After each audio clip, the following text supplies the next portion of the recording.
Is Obama in the wrong here with how he's talking about Black men in particular and singling them out in this way? Yeah, let's start from here.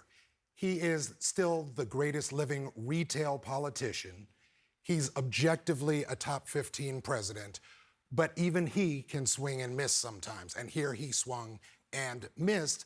Here's what he did. Harris has been very strategic about when and how she's spoken about gender and race. And he stepped on that, and when she hasn't spoken about it, he stepped on that message. And I think also with those comments, and there's more to this, but let me just start with this, is that he forgets, at least in that moment, that she doesn't get the benefit of being a historic first the way he did. She's a historic first woman if she wins. Maybe that's part of the problem, that's what he's saying. And Why doesn't she get the benefit? Well, first of all, we have to remember that this is a thing, like Barack Obama has a history of kind of chastising specifically Black men. And like the question is whether what he said is relevant, right? Because there are a few Black men, like there are a few white men who are more conservative than Black women, and more white men are conservative than white women. But the point is, does this work, right?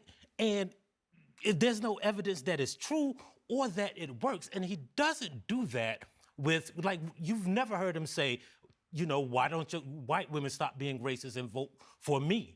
Or Kamala Harris, or they don't talk to Hispanic voters or LGBTQ voters. It's only specifically Black men that he takes this tact that doesn't work. Why do you think that is? Because you know why. No, because tell me. The second most loyal, the most progressive group of men on the planet, they don't care about. They assume that they have their vote and they don't have to do anything for it. And the point of this is that if you don't vote for Kamala Harris and you're a Black man, something must be wrong with you. That is the subtext of everything that they're saying. Well, this is what I would say to this, because I was there when the NABJ interviewed Kamala Harris in Philadelphia, and what Kamala Harris said then was that you asked that question with the assumption that Black men are in somebody's pocket. You can't make that assumption. Black men are just like any other group. They have their interests, and I'm working to get their vote. I don't expect to get it because I am Black. I am working to get their vote. And that is what she said. And so I think we have to focus on what she said about Black men. And I think we also have to focus on the fact that most Black men are going to vote for Kamala Harris anyway. That is the reality. But I think that in talking to Black people every day, which I do as a radio host, I've heard some Black men say, I'm not voting for her because she is a woman. I have heard that. And I think that is reprehensible. Okay. I got to be honest. Okay, so he's heard it.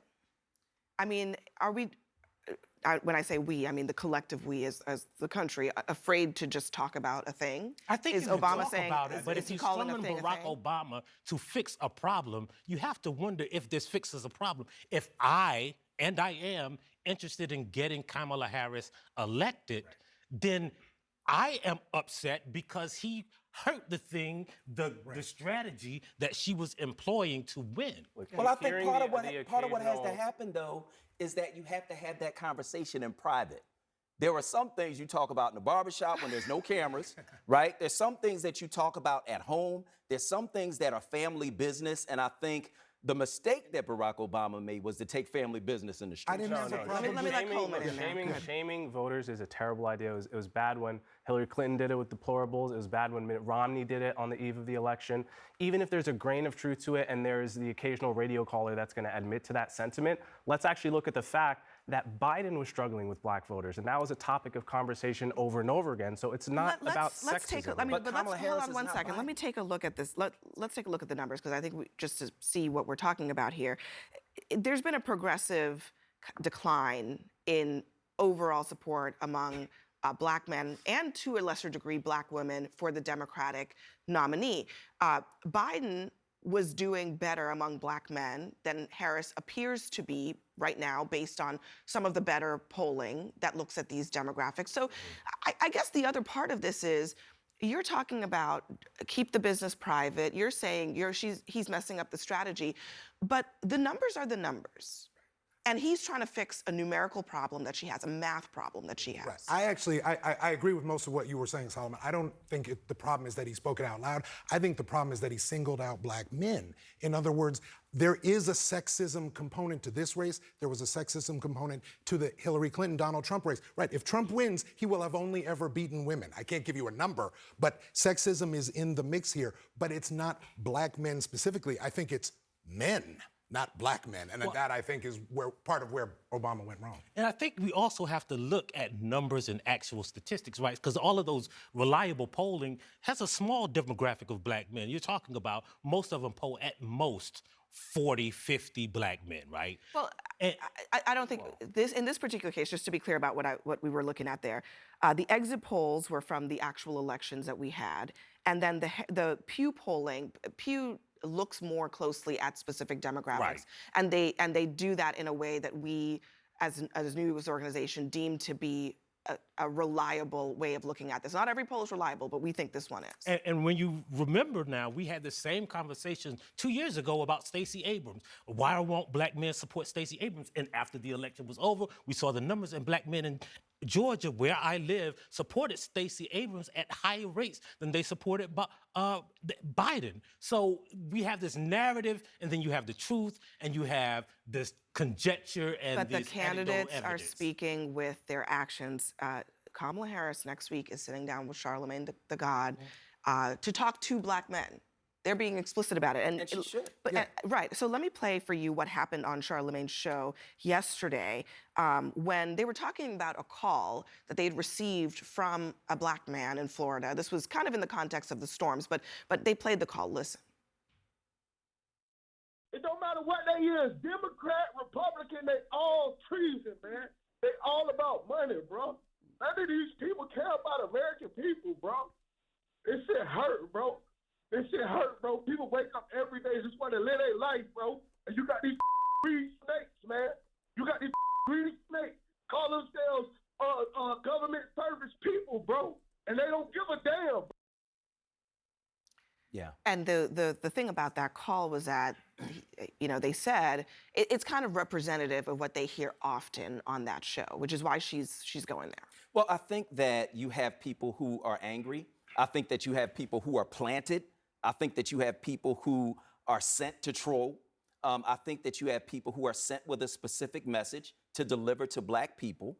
And you see it online. I hear it on the radio. I see it on social media. I see it on our Facebook feed as we're doing our show. And so I think some of that is real, and I think some of it is manufactured. I think some of it is performative. But I do think that there are black men at two ends of the spectrum.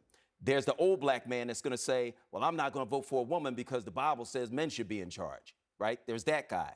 But then there's the young black man who only gets his news from social media and nowhere else. And so he's not watching us. He's not listening. He's not reading me or Michael. He's not reading David. He's not doing any of that. His news comes from social media. And so he has a specific point of view and is likely to believe conspiracy theories. The question is, do people who vote, are they on social media or are they on Social Security? I think they're on Social Security.